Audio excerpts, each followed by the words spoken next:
नमस्कार, स्वागत है आपका एसआई ऑनलाइन क्लास में। आज मैं आपको हिंदी भाषा में पाठ 18 मुहावरे और लोकोक्तियों में आपको लोकोक्ति समझाऊंगी। पिछली कक्षा में आपने मुहावरे समझे तथा उनको पढ़ा व अपने नोटबुक में भी नोट किया। आज आप सभी मेरे साथ लोकोक्तियां पढ़ेंगे। तो लोकोक्ति का जैसा कि मैंने आपको पिछली कक्षा में बताया था कि लोकोक्तियां क्या है, फिर से समझ लीजिए बच्चों। लोकोक्ति जन समाज के द्वारा प्रयोग में लाया जाने वाला परंपरागत कथन है। लोकोक्ति लोक प्लस उक्ति का सामान्य अर्थ है लोक में प्रचलित उक्ति अर्थात कथन। लोकोक्तियां भूतकाल के लोक अनुभवों पर परिणाम होती हैं तथा वाक्य के रूप में प्रयुक्त होती हैं। इन्हें साधारण बोलचाल की भाषा में कहावत भी कहा जाता है। बच्चों, आपको जैसा कि मालूम ही होगा, जो पुराने लोग होते हैं, पुराने लोगों से तात्पर्य है हमारे दादा दादी, नाना नानी इत्यादि जो बुजुर्ग लोग होते हैं, वह लोकोक्तियां अर्थात अपने कथन के आधार पर ही बात को कहते हैं। आपने देखा होगा कि कई लोग बात करते करते कहावत कह देते हैं, तो ये क्या कहलाती है? लोकोक्ति। ये अनुभव पर आधारित होती है। तो बच्चों, अब आपको फाइनल सिलेबस के आधार पर जो आपके सिलेबस में लोकोक्तियां आएंगी उनको समझ लीजिए। सबसे पहले आपकी लोकोक्ति है अक्ल बड़ी या भैंस। पहली आपकी लोकोक्ति इसमें है, फाइनल का है, इसको ध्यान से समझते चलिए। अक्ल बड़ी या भैंस। अक्ल बड़ी या भैंस। ठीक है बच्चों, ये आपकी लोकोक्ति हो गई। अब इसका अर्थ है बल से बुद्धि बड़ी होती है। इसका अर्थ हुआ बल से बुद्धि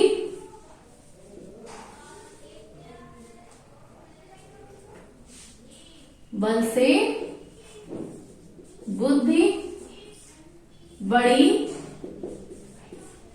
होती है। इसका वाक्य प्रयोग होगा बच्चों कि हाथी जैसे विशाल पशु को भी मनुष्य अपनी बुद्धि में वश कर लेता है। इसका वाक्य प्रयोग होगा हाथी जैसे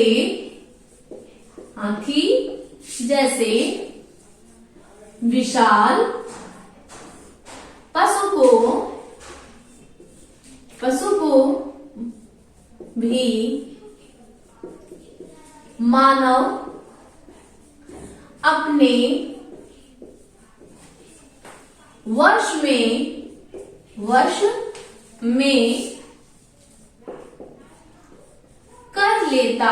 वश में कर लेता है। तो बच्चों, इस वाक्य से क्या समझ में आ रहा? अक्ल बड़ी या भैंस, बल से बुद्धि बड़ी होती है। जैसे हाथी जैसे विशाल पशु को भी मानव अपने बस में कर लेता है, तो किससे बस कर लेता है? बल से या बुद्धि से? तो वह बुद्धि से। जब बुद्धि होगी तभी तो आप बल का प्रयोग करोगे। बल का प्रयोग करते रह जाओगे, बुद्धि नहीं तो कार्य आपका सार्थक नहीं होगा। तो मानव अपनी बुद्धि के माध्यम से हाथी जैसे विशाल पशु को भी अपने वश में कर सकता है। अर्थात बुद्धि से व्यक्ति बड़े से बड़े कार्य को सरल रूप से कर सकता है। इसके बाद नेक्स्ट आपकी लोकोक्ति है बच्चों, आंखों का अंधा नाम नैन सुख। नेक्स्ट है आंखों का अंधा नाम नयन सुख।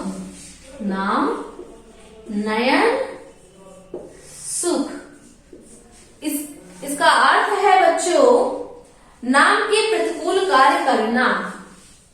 नाम के प्रतिकूल कार्य करना। ठीक है, नाम के प्रतिकूल कार्य करना। इसकी वाक्य प्रयोग होगा तुम्हारा नाम शेर सिंह है और तुम कुत्ते से भी डर जाते हो। वाक्य प्रयोग इसका बच्चों क्या होगा? तुम्हारा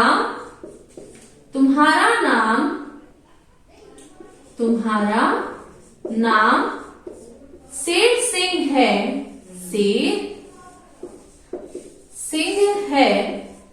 और तुम्हारा नाम शेर सिंह है और तुम कुत्ते से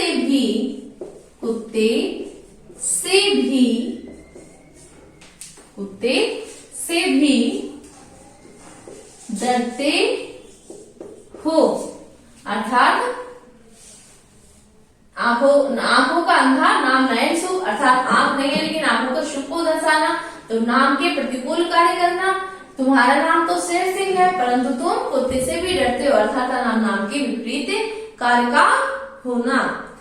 इसके बाद बच्चों नेक्स्ट है लोकोक्ति घर का भेदी लंका ढाए। नेक्स्ट इसके बाद लोकोक्ति है, अभी आपको इसको ध्यान से समझते चलिए बच्चों। नेक्स्ट लोकोक्ति है घर का भेदी लंका ढाए। तो बच्चों इसका अर्थ क्या होगा कि आपस की फूट हानिकारक होती है। इसका अर्थ होगा आपस की फूट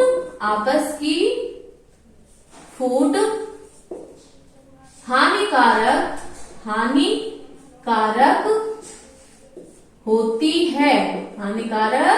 होती है, ये इसका अर्थ हो गया। बाकी प्रयोग होगा बच्चों इसमें, देश के घूसखोर अधिकारी शत्रु को देश के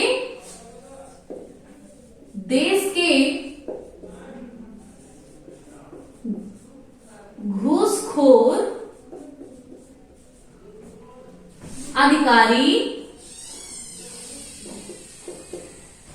शत्रु को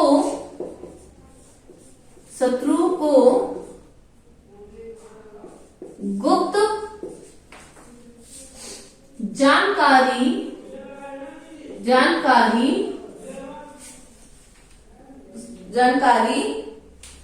जानकारी देकर अपने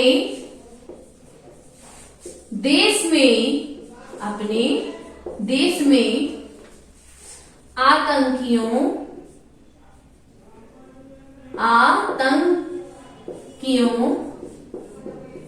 का प्रवेश कराते हैं।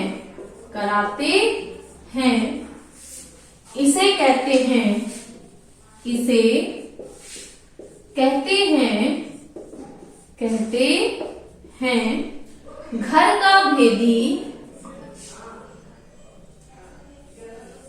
घर का भेदी लंका ढाए। अर्थात बच्चों इससे आपको सिद्ध हो रहा है कि आपस की फूट हानिकारक होती है। जैसे कोई ऐसी चीजें होती हैं जैसे उसकी जानकारी प्रमुख लोगों को है और उन्हीं लोगों से एक व्यक्ति जाकर के शत्रु से मिल जाए और उसे अपनी जो राज की बातें हैं वो बता दे, तो उससे क्या होता है, हानि होती है। तभी कहते हैं कि घर का भेदी लंका ढाए। इसके बाद नेक्स्ट है बच्चों, जितने मुंह उतनी बात। अगली लोकोक्ति है जितने मुंह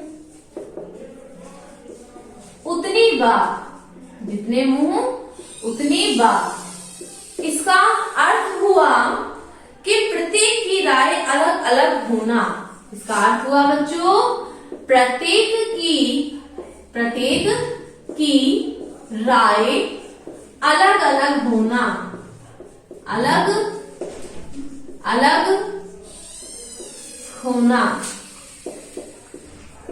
प्रत्येक की राय अलग अलग होना। इसका वाक्य प्रयोग है, पड़ोस में सेठ झल्लूमल के घर चोरी हुई तो चोरी का अभी तक कुछ पता नहीं चला। अब इसका वाक्य प्रयोग हुआ, पड़ोस में सेठ के घर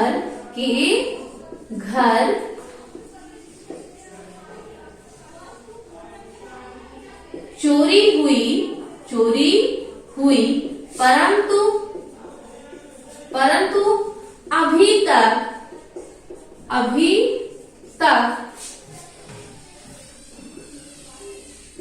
कुछ पता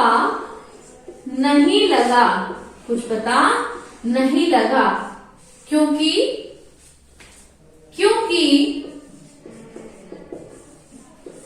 पूछने पर